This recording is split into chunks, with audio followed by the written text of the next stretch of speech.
semuanya. Waalaikumsalam warahmatullahi wabarakatuh. Baik.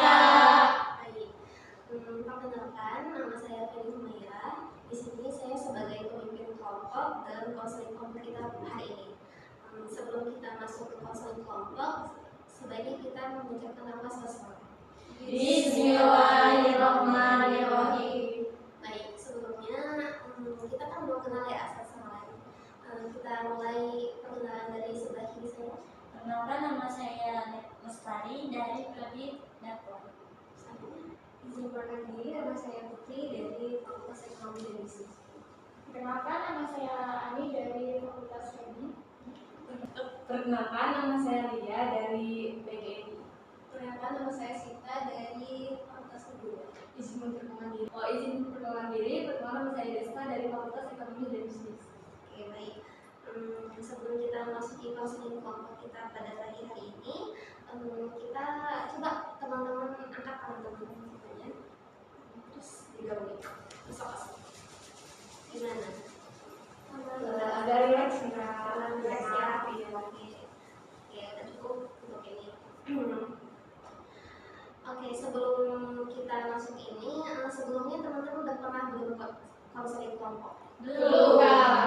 Konseling kelompok itu udah tahu gitu? Belum. Baik, saya jelaskan ya. Jadi konseling kelompok itu kegiatan yang kita lakukan bersama-sama untuk membahas permasalahan yang kita alami secara bersama-sama atau kita selesaikan dengan cara bersama-sama.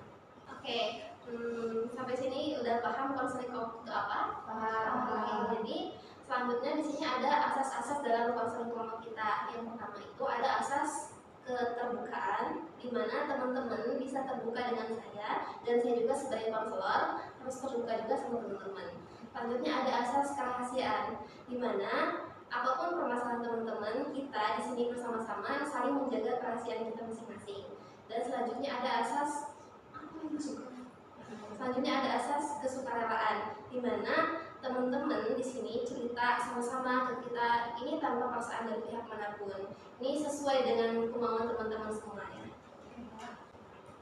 Oke, baik. Jadi sesi konseling kelompok kita ini kita punya waktu 45 sampai 60 menit. Apa teman-teman semua bersedia? Bersedia.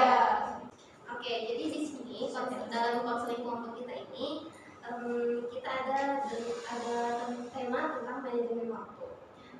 Dalam konseling ini teman-teman nanti bisa ungkapin mulai dari sebelah kiri saya, nanti selanjutnya kita ungkapin apa permasalahan kita masing-masing. Mulai dari Mas Tari. Kalau saya sih ini ya, susah banget buat memanage waktu kan. Apalagi kan anak kos nih, kebiasaan anak kos itu ya mungkin begadang, terus kalau mau bangun itu kayak susah gitu. Apalagi kalau ada jam waktu di jam 7:30 tuh kayak susah banget buat bangun. Ya. Iya. Itu aja sih Pak. Oke, selanjutnya dari Putri. Kalau saya suka banget capek, terus kayak pikiran itu kurang fokus kan. Ayo silakan. Jadi saya itu merasa sibuk Kak, karena banyak kegiatan, ikut organisasi gitu. Jadi susah ngatur waktunya antara kuliah sama organisasi. Auli. Saya sama sih kayak teman-teman sebelumnya, tapi saya lebih ke susah banget buat lepas dari HP Kak. Jadi kalau saya tuh susah buat tidur, tapi saya tuh harus main HP dulu, jadi terpacu sama HP gitu loh Kak. Selanjutnya Saya sulit membagi waktu sih antara main HP sama mengerjakan tugas. Jadi suka keteteran gitu kalau mengerjakan tugas. Kalau aku sendiri nggak soal tentang tugas, karena kalau misalnya deadline-nya masih lama gitu, kita tuh masih santai-santai gitu loh Kak.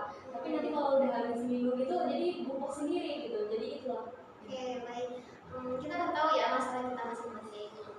Kalau dari teman-teman, kira-kira kita bakal ngebahas masalah siapa nih?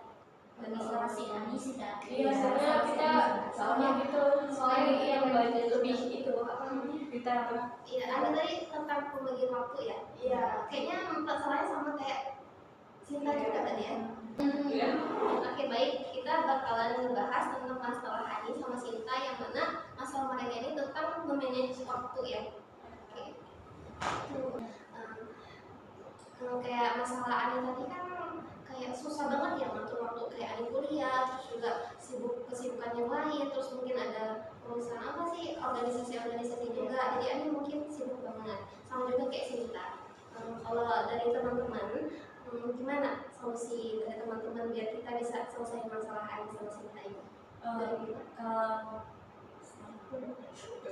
Kalau menurut Lestari sendiri sih Kak, kayak pribadi Lestari sendiri itu kita harus mementingin kuliah dulu sih Kak, karena kan kita di sini kan kayak yang namanya mahasiswa kan kita belajar, jadi kalau urusan tentang yang lain kayak organisasi apapun itu kan nanti gitu, kita dalamin kuliah dulu. Kalau menurut Putri, sama sih Kak, harus pertama kuliah dulu baru kita bisa kayak hal lain-lain tentang prioritas pertama kita kuliah. Nanti kita kembali ke prioritas pertama. Iya. Kalau menurut Ani sendiri gimana? Ani juga tahu kan mana yang lebih Ani prioritasin, yang mana yang harus Ani sambil-sambilin aja gitu. Ya lebih sebenarnya dua-duanya sama penting antara organisasi sama kuliah. Tapi di sini kan tujuan kita itu untuk kuliah, jadi ya prioritasin dulu utamanya kuliah. Setelah itu terserah kita mau ikut organisasi apa kegiatan yang lain gitu.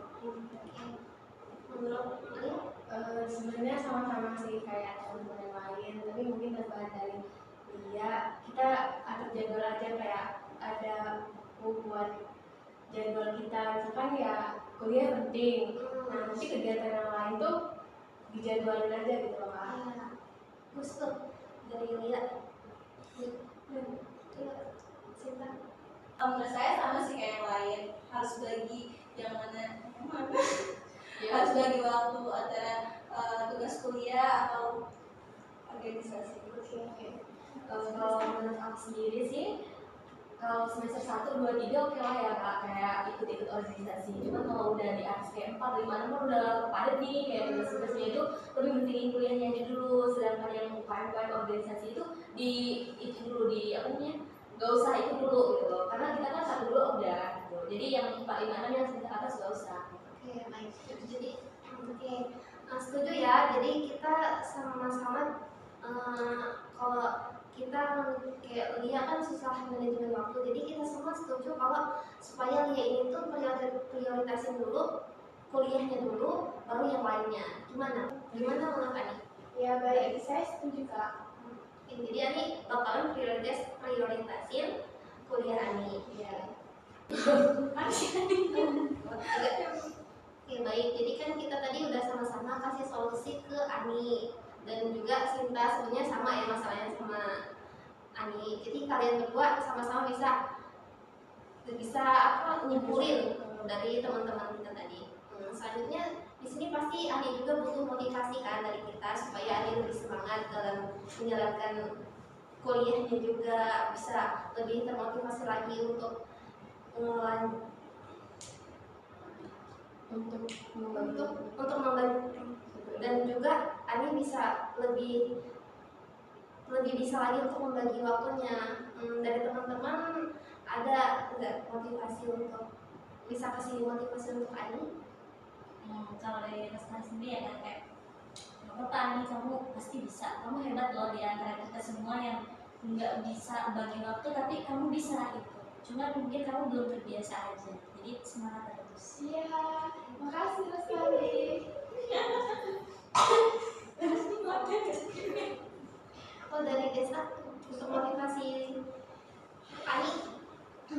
Oke, Mungkin dari Putri kayak semangat terus, kayak jangan pernah menyerah.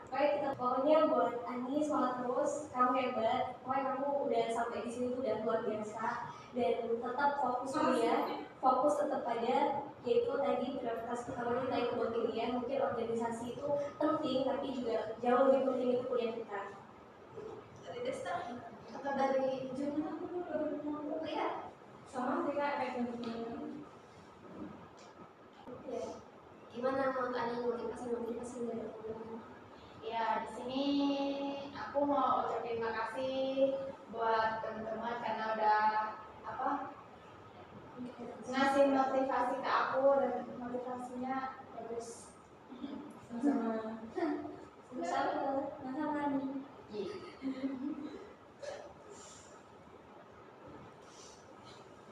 Oke, mungkin kita cukupkan ya karena waktunya sesuai dengan kesepakatan kita tadi 45 sampai 60 menit. Saya sebagai konselor saya minta maaf jika ada salah kata yang kurang berkenan di hati teman-teman semua. Baik, kita akhiri sesi konseling kita kali ini. Saya akhiri. Wassalamualaikum warahmatullahi wabarakatuh. Waalaikumsalam